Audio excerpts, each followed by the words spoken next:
Assalamualaikum warahmatullahi wabarakatuh. Perkenalkan, nama saya Zainul Hafiz Jauhari, NIM 17660012, ingin mempresentasikan hasil rancangan saya yang berjudul Perancangan Galeri Kaligrafi dengan pendekatan Association with Other Art. Baik, saya mulai dari sebuah data. Yang pertama itu fakta, di mana kurangnya tempat penyimpanan karya kaligrafi, kemudian kurangnya pengembangan kaligrafi pada masyarakat Kota Jember. Kemudian untuk isunya yaitu penyimpanan karya kaligrafi dan pengembangan kaligrafi. Adapun untuk solusinya yaitu membutuhkan sebuah wadah penyimpanan seluruh karya kaligrafi para khotot-khotoh Kota Jember serta untuk tempat pengembangan kaligrafi di Kota Jember. Adapun untuk objeknya yaitu sebuah rancangan galeri kaligrafi dengan menggunakan pendekatan Association with Other Art dengan kriteria keutuhan, kebermaknaan, dan kesederhanaan. Adapun untuk nilai Islamnya yaitu sebagai wadah tempat pengembangan ilmu-ilmu Allah pada bidang kalamullah atau tulis menulis yang ada pada surat Al-Qalam ayat 1.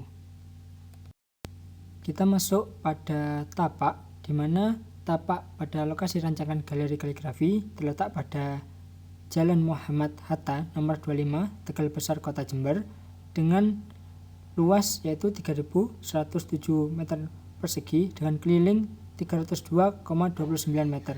Adapun untuk akses menuju tapak yaitu ada dua jalur yaitu dari sebelah utara dan selatan pada Jalan Muhammad Yamin nomor 25.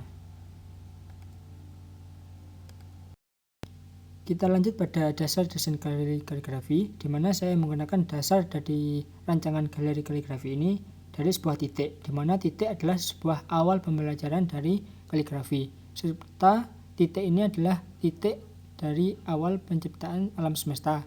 Kita bisa lihat di bagan, yaitu pertama dari nuqtatul wujud atau titik permulaan yang akan menciptakan sebuah Al-Quran atau menurunkan sebuah Al-Quran, di mana Al-Quran akan terangkum pada surat Al-Fatihah, kemudian terangkum kembali kepada basmalah, dan dari basmalah ini akan terangkum pada huruf ba, dan dari huruf ba tersebut akan terangkum lagi menjadi sebuah titik, di mana dari titik kemudian titik-titik ini akan menjadi sebuah garis, dan garis-garis ini adalah akan menciptakan sebuah bidang, di mana bidang yang tercipta adalah titik dari pembelajaran kaligrafi.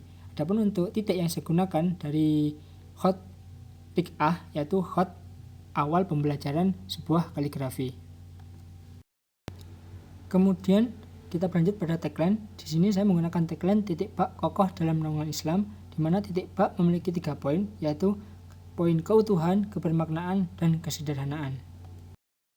Yang pertama untuk poin dari titik ba yaitu keutuhan, di mana untuk pengimplementasi dari keutuhan sendiri, saya menggunakan kanopi pada rancangan untuk menyatukan bangunan 1, 2, dan 3 dengan motif kanopi yaitu persegi sebagai bentuk representasi sebuah titik dari konsep keutuhan. Kemudian yang kedua menggunakan secondary skin kayu, di mana secondary skin kayu ini digunakan sebagai pembungkus bangunan yang masif dengan dasar yaitu titik dan garis, di mana titik direalisasikan pada lubang-lubang roster serta dari garis direalisasikan pada kayu yang memanjang membentuk bidang skin kayu. Kemudian untuk poin yang selanjutnya yaitu fasad transparan, di mana fasad transparan ini saya menggunakan material kaca dan basiolo untuk menyatukan antara bangunan dalam dengan luar sehingga menyatu menjadi kesatuan yang satu. Kemudian untuk poin yang kedua yaitu kebermaknaan. Yang pertama yaitu dari bentuk bangunan. Dari bentuk bangunan sendiri telah saya sampaikan pada sebelumnya yaitu berdasar pada sebuah titik, di mana titik menjadi sebuah garis, garis menjadi sebuah bidang, dan dari bidang sebuah titik ini akan membentuk sebuah huruf dengan kaidah-kaidah khot, di mana satu titik adalah sebagai dasar bentuk dari bangunan ketiga, 2 titik menjadi dasar dari bangunan kedua, dan 3 titik menjadi bentuk dasar bangunan ketiga. Kemudian untuk poin fasad, di mana titik bermaknakan sebuah energi.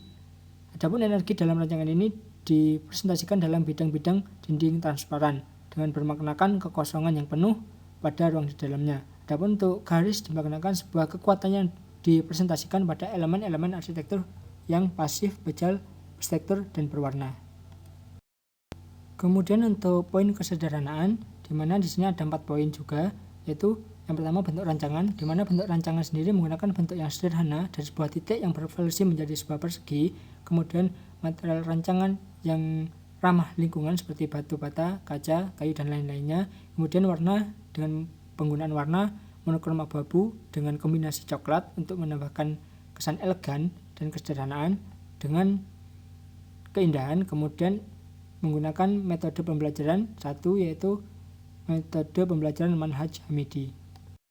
Baik, kita lanjutkan pada prinsip Islam dalam rancangan. Di sini ada 4 poin, yaitu pengingat kepada Tuhan, di mana implementasi dari pengingat kepada Tuhan adalah hubungan antara bangunan dan ruang luar yang akan memberi kesan kebesaran Allah Subhanahu wa taala. Kemudian yang selanjutnya itu pengingat akan wakaf dan kesejahteraan publik, di mana rancangan galeri kaligrafi ini berfungsi sebagai tempat penyimpanan serta pembelajaran kaligrafi. Yang selanjutnya yaitu pengingat akan kehidupan yang berkelanjutan, di mana pada rancangan galeri kaligrafi ini menggunakan material-material yang ramah lingkungan serta mudah untuk memperbaikinya, sehingga nantinya akan bisa dinikmati oleh generasi-generasi yang selanjutnya yang akan datang. Kemudian yang terakhir yaitu pengingat akan keterbukaan, di mana untuk poin yang terakhir ini hampir sama pada poin yang pertama, yaitu penyatuan antara bangunan dan ruang luar sehingga memberi kesan kenyamanan bagi pengunjung galeri kaligrafi. Yang selanjutnya yaitu pada poin kebermanfaatan rancangan.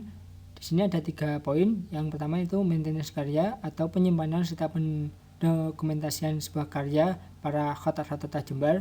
Yang kedua yaitu eduwisata kaligrafi, di mana rancangan ini bisa dinikmati dari kalangan luar kota Jember ataupun dari kota Jember sendiri. Dan yang terakhir yaitu pendidikan, di mana di dalam rancangan ini dapat pembelajaran kaligrafi dengan manhaj Hamidi. Kemudian kita masuk pada rancangan bentuk. Pada rancangan bentuk ini telah kita bahas dari awal tadi bahwa untuk bangunan pertama yaitu berdasarkan pada 3 titik, kemudian bangunan kedua berdasarkan pada 2 titik, dan bangunan ketiga berdasarkan pada 1 titik.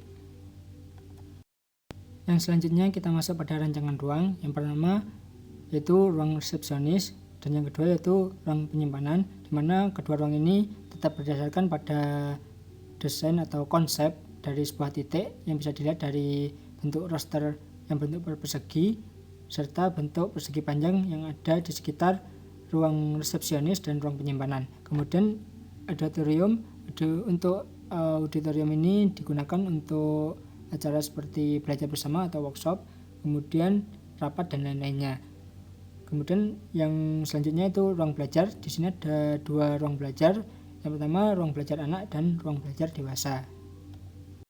Kemudian untuk ruang selanjutnya yaitu ruang pameran. Di sini untuk ruang pameran sendiri dibagi menjadi 4 ruang. Yang pertama ruang pameran kaligrafi lukis, kaligrafi tulis, kaligrafi visual, dan kaligrafi 3D dan anamorphic serta shadow art. Kemudian kita berlanjut pada pola vegetasi. Di sini vegetasinya dibagi menjadi 3 bagian. Yang pertama vegetasi peneduh dengan tumbuhan tebebuya dan ketapang kencana. Kemudian vegetasi penghias dengan bunga lili dan alsum serta lainnya. Dan yang warna abu-abu ini yang terakhir yaitu vegetasi peneduh, tapi beda vegetasi, yang menggunakan vegetasi palem dan pucuk merah. Kemudian kita masuk pada rancangan struktur, di mana untuk strukturnya yang pertama yaitu saya menggunakan fondasi footplate dengan sleeve ukuran 30x40, kemudian kolom dengan ukuran 30x30, balok ukuran 30x40, dengan plat lantai dengan ukuran 12 cm serta menggunakan atap dak. Kemudian kita berlanjut pada rancangan utilitas. Di sini untuk rancangan utilitas sendiri saya hanya masukkan utilitas air bersih, di mana untuk air bersihnya sendiri berasal dari PDAM serta sumur bor. Kemudian kita berlanjut pada gamtur. Yang pertama ini adalah gambar site plan dari rancangan galeri kaligrafi. Kemudian berikut ini adalah layout dari rancangan galeri kaligrafi. Yang selanjutnya yaitu tampak kawasan depan rancangan galeri kaligrafi. Kemudian tampak kawasan belakang rancangan galeri kaligrafi. Kemudian ini adalah tampak kawasan samping kanan dari rancangan galeri kaligrafi. Kemudian berikut ini adalah tampak kawasan samping kiri rancangan galeri kaligrafi. Dan ini adalah tampak bangunan depan untuk seluruh bangunan galeri kaligrafi. Kemudian ini adalah tampak bangunan bagian belakang seluruh rancangan. Kemudian ini adalah tampak bangunan samping kiri rancangan galeri kaligrafi. Kemudian ini adalah tampak bangunan samping kanan. Kemudian ini adalah denah lantai 1 untuk bangunan 1 atau A dengan 13 ruang. Kemudian ini adalah denah lantai 1 bangunan 2 atau bangunan B dengan 8 ruang. Kemudian ini adalah denah lantai 1 untuk bangunan 3 atau C dengan 8 ruang juga. Kemudian berikut adalah denah lantai 2 bangunan 1 atau bangunan 2 dengan 8 ruang. Kemudian berikut adalah denah lantai 2 atau bangunan B dengan 8 ruang juga. Kemudian ini adalah denah parkir roda 2. Dan berikut adalah denah parkir roda 4. Dan kita masuk pada tampak bangunan A atau bangunan pertama. Kemudian tampak bangunan B. Dan yang terakhir adalah tampak bangunan C. Dan ini adalah potongan kawasan AA, kemudian potongan kawasan BB, kemudian berikut adalah potongan bangunan 1 atau bangunan A, kemudian dilanjut dengan potongan bangunan 2, dan yang terakhir adalah potongan bangunan 3 atau bangunan C. Dan ini adalah hasil render dari rancangan galeri kaligrafi, yaitu tampak atas. Kemudian gate pintu masuk galeri kaligrafi. Kemudian adalah eksterior perspektif mata manusia. Kemudian dilanjut dengan eksterior perspektif mata burung. Kemudian berikut adalah area parkir roda 2. Dilanjut dengan area parkir roda 4. Kemudian ini adalah resepsionis untuk area pameran. Kemudian resepsionis juga dengan sampingnya adalah ruang santai atau ruang tunggu. Kemudian masuk interior pada area pameran lukis kaligrafi. Kemudian berlanjut pada area pameran kaligrafi visual. Kemudian dilanjut dengan area pameran kaligrafi tulis. Dan yang terakhir atau area pameran terakhir yaitu pameran kaligrafi 3D dan shadow. Berikut adalah render untuk auditorium. Kemudian berlanjut pada kantor pengurus. Dan untuk ini adalah interior untuk kelas atau pembelajaran kaligrafi untuk anak-anak atau usia dini. Kemudian untuk ruang kelas pembelajaran kaligrafi tulis. Kemudian ini adalah untuk kelas pembelajaran kaligrafi lukis. Kemudian berlanjut pada taman belakang dan area santai yang ada di belakang rancangan galeri kaligrafi. Kemudian ini adalah rooftop pada lantai 2 di bangunan B atau bangunan 2. Dan yang terakhir yaitu render untuk musola atau tempat beribadah.